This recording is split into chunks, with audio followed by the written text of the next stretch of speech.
Wow, what an honor. It is very humbling to come back to your hometown and receive a welcome like that. So thank you so much. And I can't say enough about the city of Syracuse and how they've supported me through everything. And to have this happen, a proclamation, it's very, very, very humbling, and I'm so grateful. Thank you again, sir.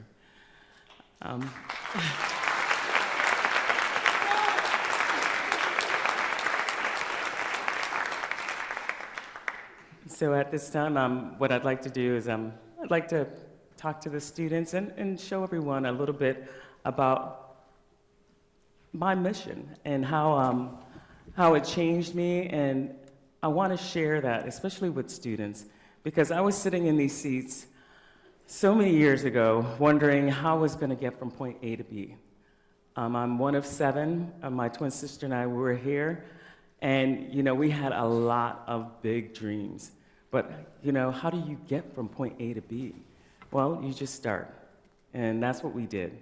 We got started on living our dream. And it took a long time, but any dream worth having is worth the time. So for the students in the room, you're going to see a lot of images of me, but I want to make sure that you guys visualize yourselves doing these exact same things. Because I think Mike Pachenko can tell you, if I'm doing these things, there's like no reason you can't do these things. And as an awkward high school student in class with Mike, and he was not sitting behind me, he was my classmate.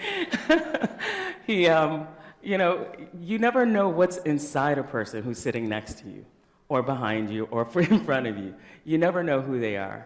So, when you see these images, visualize yourselves doing these things. Regardless of what people may think or say, they have no clue who you are. You know your ability.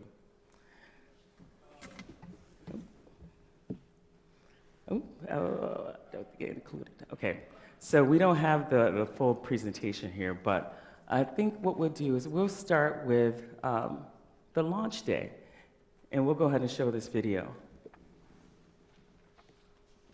On orbit took this video of us approaching the station. And that's a time lapse, but it looks very jarring, but it was very smooth docking to the station. And then we enter in, and as you can see, we're floating around for the first time inside the station. So we were all in shock, pretty much. As you can see, that look is not, that is the look of shock that we're there. It was, it was amazing to finally live out our dream and to make it to space. So I don't have a lot of images of my steps leading up to getting to this point, but as an astronaut candidate and then as an astronaut, we do a ton of training. But once we got to station, one of our favorite things to do was to take pictures, and many, many pictures. I think Matt took this image as we approached station. That is the International Space Station as we approached it. I'm going to show you a lot of images of things that I took in space now. So, one of the first things that happened to us, we arrived around March 4th or 5th, and about a month later, on April 8th, we saw a solar eclipse. And it was one of the most amazing things I've ever seen. To see this, let me see if this works.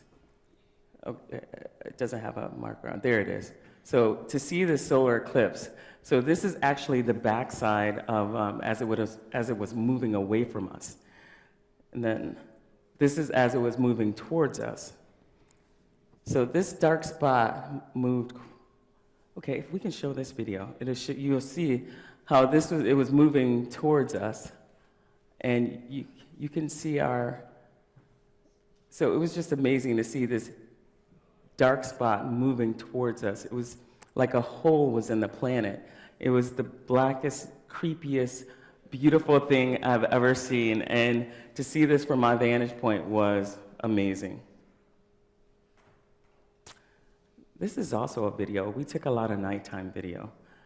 And if we can play this one. So what's interesting about this one is if you watch down here as this plays.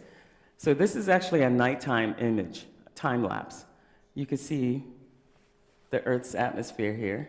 That is the atmosphere. This is actually a nighttime shot. You'll see as the sun starts to rise, this will change. And this is the star field that we see. We see that many stars. If we could make it a little darker in there, it would have been filled with stars, and I'll show you that in the next image. But as this goes on, start looking in this corner here. So I'm going to show you a lot of these videos, and you're going to think that all we did was take pictures in space, but bear with me. I just wanted to make sure you guys see some amazing things. So seeing the Earth from this vantage point was, for me, it was life-changing. It did make me think a lot about my friends here on the planet, just people in general.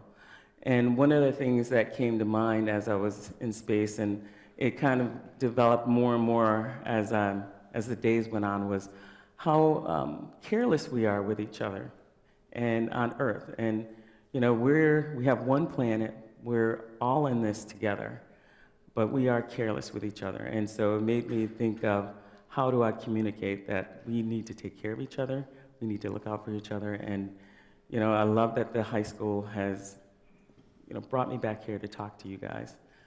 So okay, there it is. You start seeing this. So what's happening there is that the sunlight is illuminating all the satellites that's in the air. Just in the vicinity. And then one of the most beautiful things, you can still see the city lights, but you can tell that the sun is starting to come up. All of these are city lights. These are people. Those are people living in different places. So that's our planet, and every time I see that, it just makes me think of, we really need to take care of each other. So while in space, we did so many different things. We had a lot of vehicles bring food, bring clothes, bring equipment, bring experiments. And one of the things that I was fortunate to do was to use the robotic arm to capture this vehicle. This is called the Cygnus. It's a Northrop Grumman vehicle, and only thing it does is bring logistics, the food, clothes, and equipment to space. And this image is quite special because what you can see here, so this line between darkness and light is called the Terminator line. And so when you're riding on this Terminator, you don't get this night and day effect. You get, I'll show you. If we can play this video. Yeah, so you don't get that night and day effect. What you get is, this is a daytime shot. So when nighttime starts to come, because you have light and dark on both sides, you'll see that it's still illuminated. And you could see this vehicle, you could see the arm, and you could see it as, yes, the Earth is curved like that. It is a sphere. It's not flat, I swear. And you could still see it, so it's nighttime now, but you could still see this. So it's absolutely beautiful. This is one of my favorite images.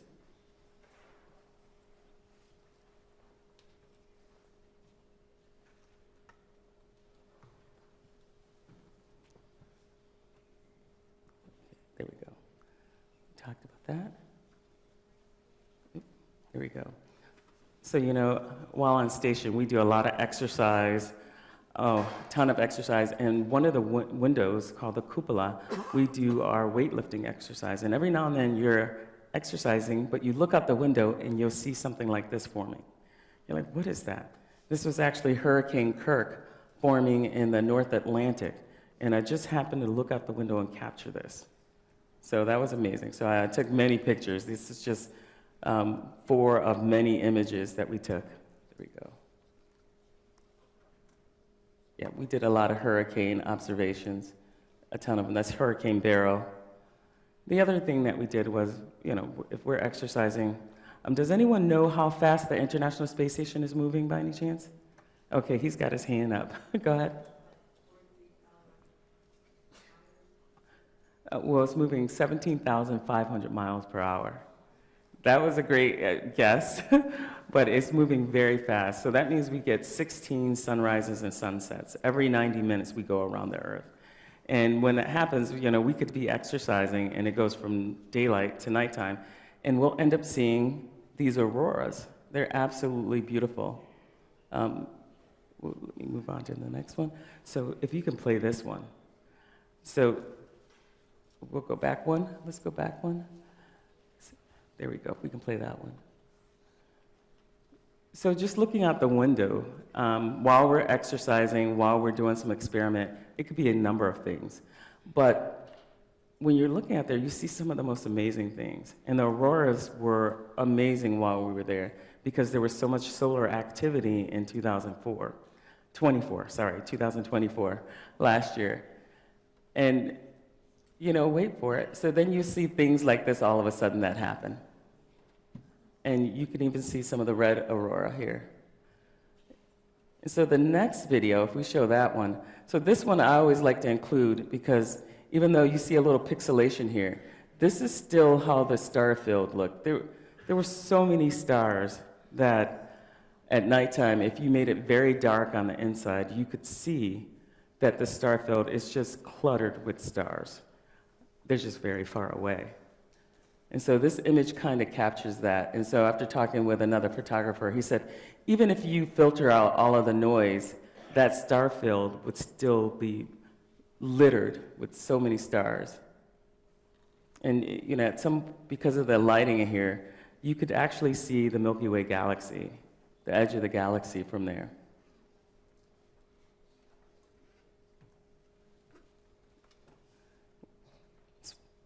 Okay, this is one I want to play. So even though I took a lot of images, we did a lot of work on orbit. We did so many science experiments on orbit. I participated in about 123 science experiments. And so that added up to about 465 hours of just science that we did.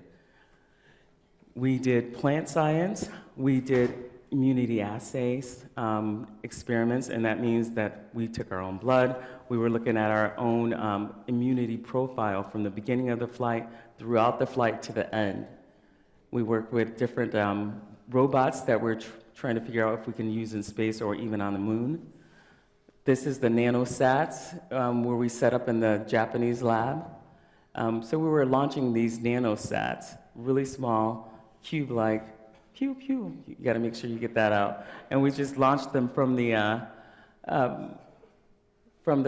airlock in the GEM. This is me taking my blood. And so I was trying to make sure my arm was clean before I took my own blood. But, and that's where we did a lot of studies on the human body. Each person took their own blood, and then I did the processing for immunity assay, and we had several other experiments that we were doing. This is Matt just closing up the logistics vehicle, the Dragon. And I'm going to hold off on playing this video. So while on orbit, we had a couple of scary days. I know sometimes people don't want to hear, oh, it was actually scary, but I mean, there's a risk that you take in going to space, and that's just how it works. One of the things that happened here, we had 3 spacewalks, and that's what an EVA is. EVA is extravehicular activity, but it's also known as the spacewalk. So we had 3 planned, 2 of them were attempted, and we couldn't get out the door. But on this one day, my colleague Tracy Dyson here, she went out the airlock. She opened the airlock, I should say, on the EVA side. After we put her in the airlock, shut the door, she opened the hatch to go outside. Then she took her umbilical off, and it was leaking. And what that meant was water was getting everywhere. It was getting all around the seal, the hatch seal. So that meant that if she attempted to close it, it may not close. There was ice all over her gloves, all over her visor. So she was not able to get out the door because of this leaking water. But somehow she got the hatch closed, she got her umbilical back on, and then we were able to open up the airlock and get her back in. But you'll see, and if we can play that video, you'll see that it was a scary day. And there is volume for this one. I don't know if you could play the audio for this one.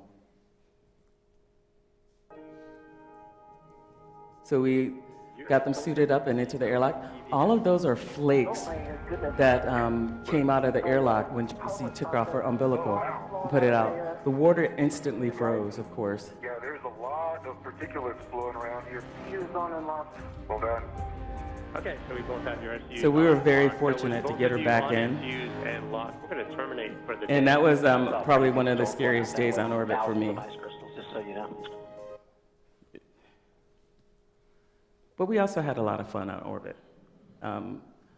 We had many gatherings with our Russian colleagues. We had birthday parties. And the funny thing about this hat here, these hats, they're actually they're bags that go into a toilet system that we were experimenting with, and they didn't work, so we repurposed them for party hats.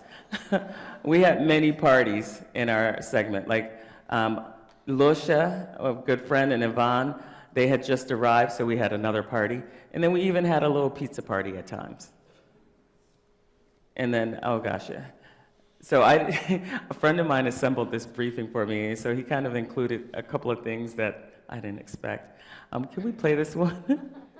So I was fooling around in the lab, and everyone, what is it like to float around the lab?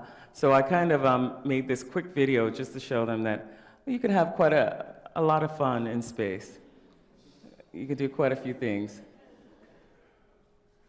And it is fun to kind of just float around in the any module, actually. So I have to apologize. This is a shortened version of a much, much longer presentation that we had. And, but now this is like the departure sequence. So when we finally got the go that, okay, we're gonna,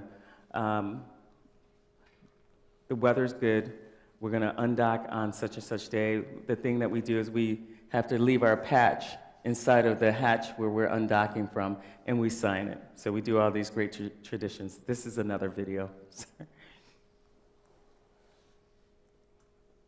But this is a much faster one. So we undock. As we're coming back through the atmosphere and we get closer in, what you see is we hit the surface, the outer atmosphere for Earth. And as we come in, the friction of moving so fast, it's a beautiful light show. Then we come through, we hear this loud pop. That's the drogue chutes. Then we hear another big pop, and those are the main parachutes. And then we hit the water, and it's not nearly as jarring as it sounds. The water was completely still, and we just landed on the water. We have these uprighting bags that bring us to a proper position so that they can extract us from the water, put us on the ship, and then we exit out. And it was an amazing ride coming back. It wasn't nearly as, it was something I didn't expect. I thought that we were going to be jostled around and all these different things happen. But it was a very nice ride. Landed and we came out. And then that's when you realize gravity sucks because everything weighs a ton. And it is, there you go.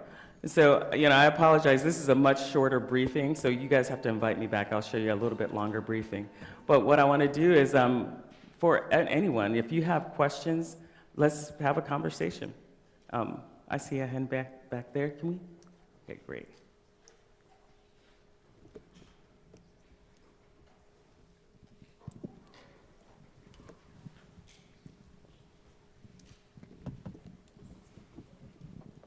If you could introduce yourself with your first name and your grade, too. My name is Connie, and I'm in 11th grade. Was there any faculty members at Corcoran that inspired you to become an astronaut? Well, it's interesting. I wouldn't say that there was one professor here at Corcoran that inspired me, but I had great teachers here. I mean, the teachers were amazing. There was Miss Kirkland, Mr. Myers, Mr. Ringwood. So, the teachers were very encouraging here. I mean, Janet and I, we can't complain. We had a great time in high school. Awkward as we were, we still had a great time. And the teachers, it wasn't necessarily that I knew I was going to go off to become an astronaut. I knew that I wanted to go into aerospace engineering. I didn't know how to do that necessarily, but every step of the way, I mean, there were people encouraging us, saying, well, maybe you want to do this, maybe just a lot of people really feeding into our lives and making sure that we have what we needed to get there. Yeah. Great question. I think We have one over there.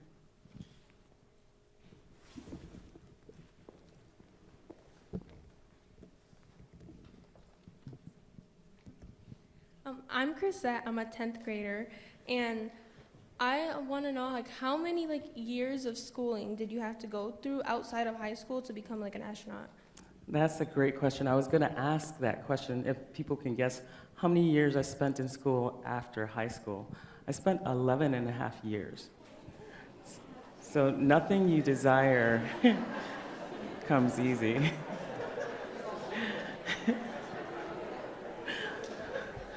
It's a lot of, you guys.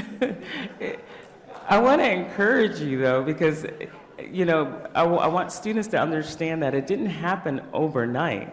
It's a lot of work consistently over time. And all of these things come together to define who you are. Okay, we have students with their hands up on this side as well. We'll get to you guys. My name is Sayer Musa. I'm a senior. My question is, what is one advice you would give to a graduating senior? Well, there's a lot of things I would tell you. Number one, for example, I had no clue that I would be successful in anything that I was going to do. But I would encourage you to try, at least try, give it a try, see what you want to do, figure it out. You're so young, you can try multiple things and then come back and do, just about anything you want. And I would encourage you to go big. I would not settle for less. Regardless of, you may get like class shy, you may get some class whatever. You know who you are, and you know what you're capable of. Others may not get that, but keep moving forward. Give it a try. Try just about anything and make it big. Don't go small. Hello. Okay, we have a couple of students on this side as well. Okay, thank you. Hello, my name is Najion, and I'm a 12th grader. So is it true on the International Space Station that you have to speak multiple languages?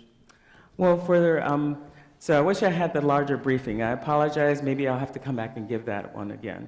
But on the International Space Station, before we can graduate to be called astronauts as an astronaut candidate, we have to get at least intermediate low in Russian language. There's 2 languages spoke on the station, even though we have Japanese colleagues, Japanese, German, Italian, Danish astronauts. We all have to speak English and Russian to a certain extent. So, then I did language immersion in Moscow for 5 weeks. So we do language immersion even.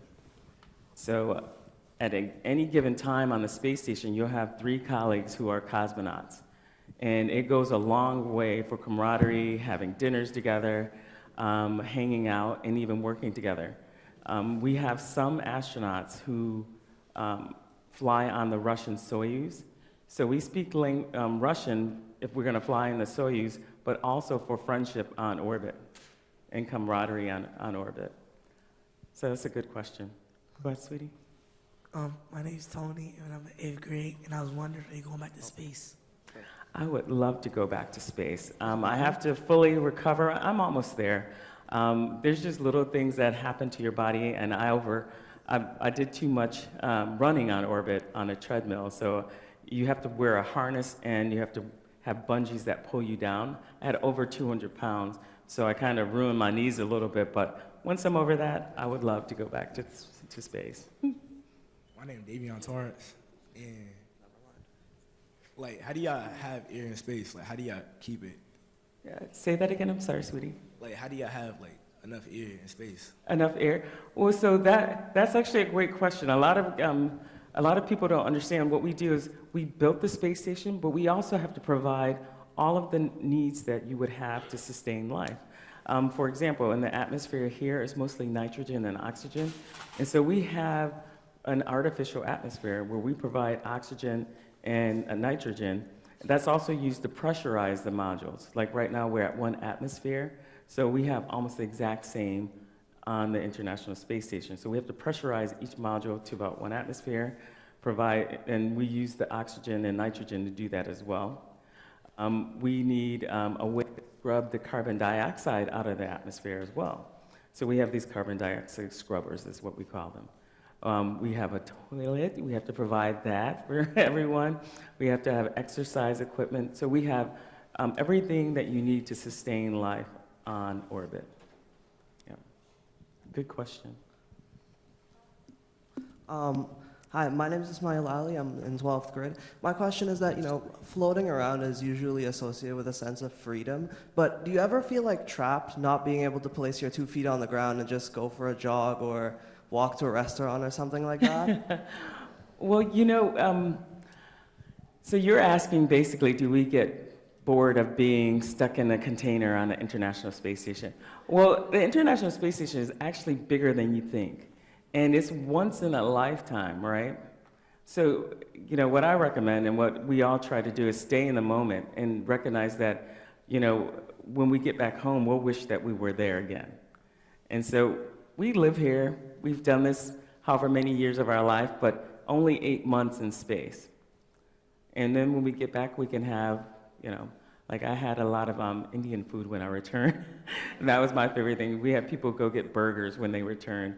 And one of my favorite things to do now is to just walk outside and just get fresh air and see people. And, so we have time for everything. I think that's what I want you to take away from that. My name is Greta Katz. I'm an 11th grader. I wanted to ask about what your home life was like. I'm sorry, sweetie, can you stand up so that I can see you? Thank you. I wanted to ask about what your home life was like before you went to space and what your childhood was like if you were poor, So, realize this, there's seven kids in my family, so by the time, of course, my mom got to Janet and me, we didn't have a whole lot. And so that's a great question, because I do want people to know that we weren't wealthy at all. We worked really hard. I started working a job as soon as I could, I wanted to work. And that was at 14 years old. And so that kind of created this work ethic. Whatever you want in life, you're gonna have to work hard for, regardless of how much money you have. And so I would never say that money makes the difference. We're examples that it doesn't. So having a ton of money, it may offer you some things, but you still have to work hard to get whatever you want out of life. And I would highly recommend that even if you have a ton of money, start working a job and understand that, hey, I don't want to do this job at McDonald's for the rest of my life. I don't want to do this, and figure out what it is that you actually want and work towards it. Having a lot of money will get you certain places, but you can still go anywhere you want, growing up in whatever situation you're in. That's a great question. Thank you. I'm Nadia. I'm a sophomore. And is there anything we need to be aware of when it comes to being an astronaut? There's so much that I would love to tell you. The training is one aspect. It's much more rigorous than you would think. We fly T-38 jets. We, even doing language immersion was it was amazing, but the first week there is not easy, and it wasn't fun the first week. So the biggest thing, I think, every person before they go in to become an astronaut, they have to understand what they're getting into. Joining the astronaut corps was my third career, and it was, it started off as a whirlwind, having to travel to Canada to learn how the robotic arm works, learning how to fly the T-38 jet, learning to do a spacewalk, learning to do, learning all the systems on board the International Space Station, learning all of the systems and different experiments that they have in every module, and then having to travel to Cologne, Germany to learn that as well. But then on top of that, we do all these analog missions that have real consequences. And so, and understanding the risk that you're really taking when you become an astronaut is important as well. Like the analog missions that we do, we live in cave systems that are about 200 meters beneath the surface. We live underwater for 9 days to 2 weeks. We do National Outdoor Leadership School training, where we're out in the wilderness for 10 days. and there's no bathroom, there's no shower. A lot of those things are about learning how to work in a team and to work together. With all of these missions that we've done, analog and real missions, the biggest thing is, how do you get along with people? Are you flexible and adaptable enough to work side by side with people who you may have nothing in common except the mission? So there's a lot that I think students should understand before they, and understand, even apply if you only understand 50% of it, and then start learning and to figure out just about everything you'd need to know to be a successful astronaut. That's a great question.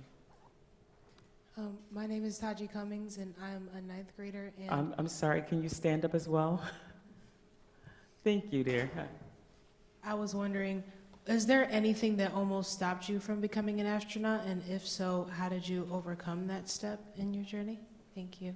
Oh, there's always something to try to stop you from your goal. The question is, are you going to let it stop you? And so things always come up. And one of the things I think students should understand when I tell you these things, I'm telling you from my personal experience of, I was removed from flight. There was no reason to it. I had Lemoyne College and several other many, many great people helped me get through all of that. And here I am now. I've flown to space 233 days and I'm back.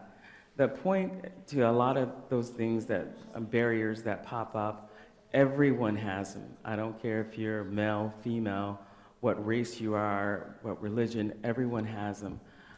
The question is, are you going to let it stop you? Because that's the goal of it, right? And so having a good support system, having people rally around you, you're doing your work, you're doing the right things, you will come out successful.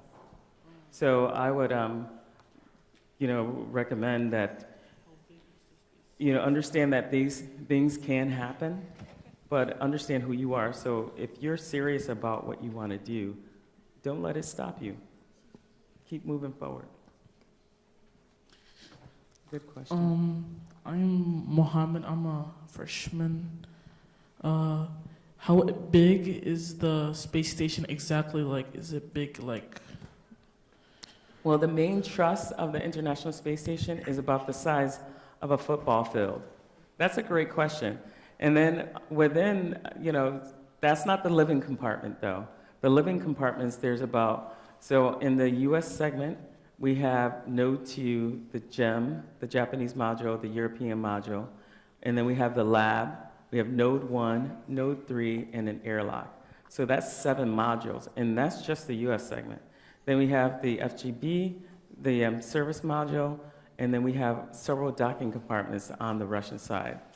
And so it's a pretty big station. I mean, it can't hold thousands of people, but at one given time, we had 12 people aboard the International Space Station, living very comfortably. Yeah. Wow. Hi, my name is Albert. When you were here, what courses did you take that helped you become an astronaut? Were you in IB or something? Well, I wouldn't say that, the classes in high school were, as a senior, I wasn't really thinking about the classes, to be honest. But, the classes that I took in undergrad were vital. I was a physics major undergrad at Lemoyne, and I will tell you that I used all that and I went to graduate school for aerospace engineering. Being a physics major helped me out tremendously, especially with oral exams. Because with oral exams, you have to derive things from first principles. And most engineers don't do that when they study engineering for undergrad. But in physics, that's what you do. You can't start with assumptions. You got to start from first principles and then go to assumptions. So being a physics major helped out tremendously with graduate school. But in high school, I would recommend you start figuring out what it is that you want to do, and then you can tailor your classes to that, but you can also enjoy high school and, get good grades, do well on the SATs and ACTs, but, enjoy yourself a little bit. Go to undergrad and make sure you're working hard as well. Yeah. My name is Adria, and I'm a sophomore. Oh, there she is. Was there anyone who doubted you during your journey, and how did you take it and not let it affect you? I'm sorry, can you say the first part again? Was there anyone who doubted you during your journey, and how did you take it and not let anyone affect you? So there were many people that helped me along my journey. Many, many people. My family was there. Whenever things happen, you really find out who your friends are. I had several things happen while in the astronaut corps, and I will tell you, Lemoyne College came to my, just came to my aid and helped get me through that. I had many friends in the astronaut corps as well, and they helped me navigate all of that. And you always need a support system. There'll always be people there to help. And one of the reasons I really wanted to come back here as well is, Corcoran supported Janet and me in just about any endeavor we wanted. I remember Miss Valerio. I don't know if you remember Miss Valerio. She helped Janet and me get into the Honor Society. And we weren't perfect students. We were good students. We weren't perfect, but we had a lot of people help us get through different things because they saw different things in us. Embrace them, I say. And when someone needs you, be there for them as well. I think we have someone else. My name is Devin. I'm a senior. My question for you was, do you think we'll ever live in a different planet? I think we will. So we'll live on another planet, but we don't want to give up on Earth. We want to make sure that we take care of Earth as well. What we want to do is we have the Artemis program at NASA. And the Artemis program is similar to the Apollo program way back in the late 60s and 70s that took us to the moon. And we want to redo that. For several reasons we want to do that. But also, one of the main reasons is to develop an engineering test bed of sorts, where we can test out everything that we would need for Mars before we go to Mars, because you want to make sure things work before you go off somewhere where it's like 2 years plus before you can return. So you want to make sure you figure out everything you possibly can, develop a permanent presence on the moon so that we can test out things. Say something goes wrong on Mars, we can test it out on the moon again, and develop a habitat on the moon. The moon is 1/6 gravity of Earth, and Mars is 1/3 gravity. We're not even sure how that will play out. How much exercise do we need to do within 1/6 gravity or 1/3? So there's all kind of things we need the moon for. But also, when you look at the moon from the Earth, you see the basalt, looking at it from a geological perspective, you see all these pockmarks, impact craters. And so many things have hit the moon. Even recently, we had an accidental image of something impacting the moon.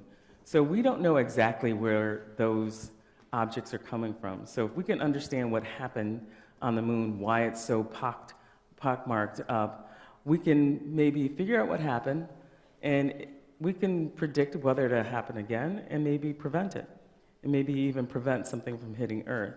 So there's all kinds of geological reasons that we want to go back to the moon as well. And so hopefully eventually we'll be on Mars, but we'll be on our moon, before we go back to get back to another planet, which will be Mars. We have Good time question. for about 5 more questions. Okay, great. My name is Bao. I'm a freshman. I wanted to know if, when you got back from space, did your body, feel heavier? Well, on orbit, we exercise a lot. We have about 2.5 hours a day allotted for exercise. And that means we got to do squats, deadlifts, and some cardio. And almost every day you have to exercise. Out of 233 days, I exercise about 194 days. So that's squats, deadlifts, and so that we can maintain our bone density and muscle mass.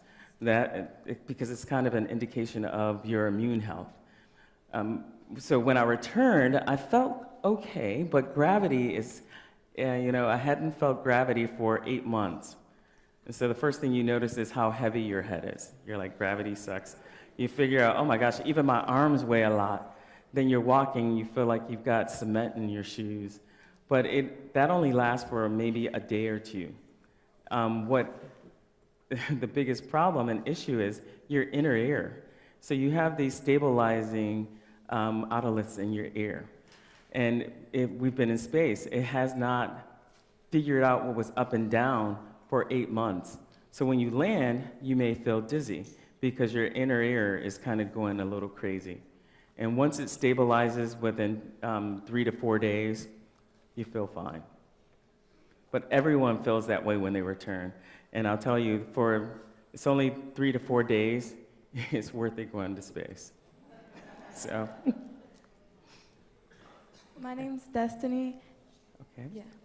My name's Destiny. I'm in 8th grade, and Oh, there she is. when you came back, how long did it take for you to get used to walking again? So when I got back, it took me about, well, I'll tell you this. So we landed in the middle of the night on Friday. We had to take a stop off at the hospital in Pensacola on Saturday. Flew back to Houston on Saturday late. And then on Sunday, I was in a restaurant eating dinner with friends. Then Monday, we had to get back into the gym because there's little tiny stabilizing muscles that you don't necessarily use in space. So we have to get back and readjust and get those stabilizing muscles back up and running.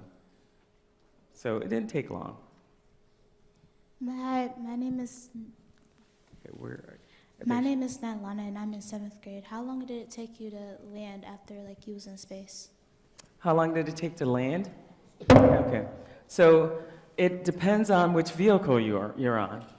So for the SpaceX vehicle, they did 34 hours of phasing so that they would know exactly where we would land as we came back through the atmosphere.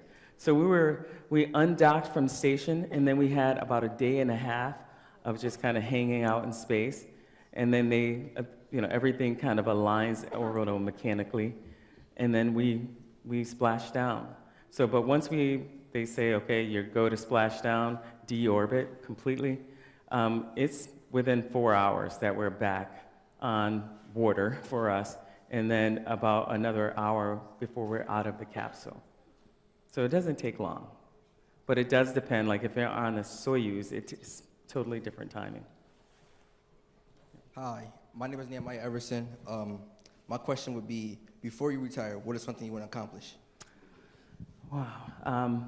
I don't think I ever want to retire, but one of the big things for me, especially after being in space and thinking about a lot of these things and how many people helped Janet and me throughout our careers, and I want students to know that, for me to be in space doing these things, there's no reason you guys can't do this.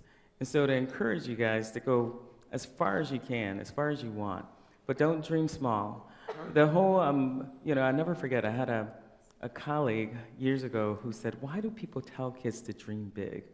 And I said, well, it's not because, we're like, oh, they're gonna make that goal. They may, but the whole point is that if you dream big and you start working towards it, you'll go further than you ever imagined just because you had that dream. If you have no dreams, you're gonna work a job, you're gonna do things, but guaranteed you will not go nearly as far if you hadn't had a big dream and a big goal to achieve. So that's the big thing that I really want students to know, that, dream big, it is real. You need to do this for yourself because you'll go further, you'll be a contributing member to society, and you never know how far you go. I guarantee you, you'll go further, though.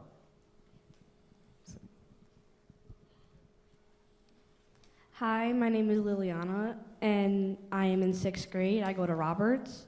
My question is, what really inspired you to go to be an astronaut and to go to space?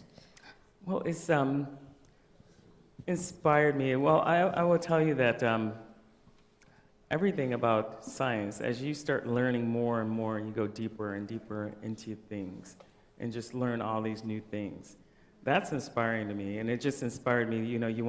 You figure out one step, then you want to go to the next step, and then you want to go to the next, and you want to keep going. And when the shirts that I've seen people wearing in here, infinite possibilities, it just opens up a whole new world. So, getting into my tradecraft was everything. That's how you can inspire yourself. But there's all these different people out there who are doing the same things and doing great things. So reading a lot and learning is inspirational too. So, yeah. Last question right here. Okay. You have to stand up. Where? Oh, there she is. Okay, great. My name is Nazara. I'm in 10th grade. I was wondering, what's the salary for an astronaut? Well, I am a government employee. So I'm a government employee, and I'm not a private, in the private sector. You definitely make a lot more money in the private sector, but I will tell you that they could have paid me a lot less than what I'm making now to go to space. Don't tell them that, though. I'm a GS 15 but I've been with the government 23 years. So, but I think for most astronauts, yeah, you can pay probably, you never know. Don't tell them that. I would take less. Most people would probably say that. I wouldn't ask them that question, though. Let's have another big round of applause for Jeanette Epps.